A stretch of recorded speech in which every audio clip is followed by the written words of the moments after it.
இப்போது இன்டர்நேஷனல் பத்திரிகைகள் அதன் கட்டிங் நீங்கள் எடுத்து பாருங்கள். இது முழுமையாக செய்யப்படும். அதாவது தெற்கு லெபனானின் பகுதியை இஸ்ரேல் இனி திருப்பிக் கொடுக்காது.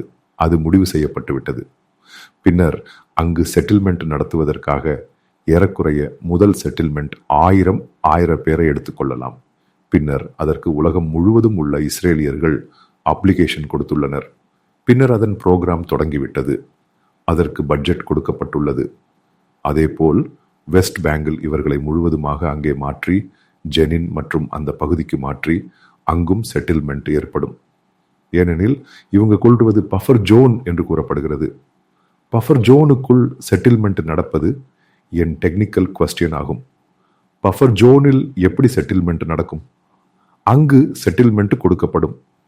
அதாவது இஸ்ரேலிய ஜூயிஷ் மற்றும் உலகம் முழுவதும் வாழும் பல கிறிஸ்துவர்களும் அங்கு செட்டில்மெண்ட் பெற்று வாழலாம். இதுதான் நடக்கும்.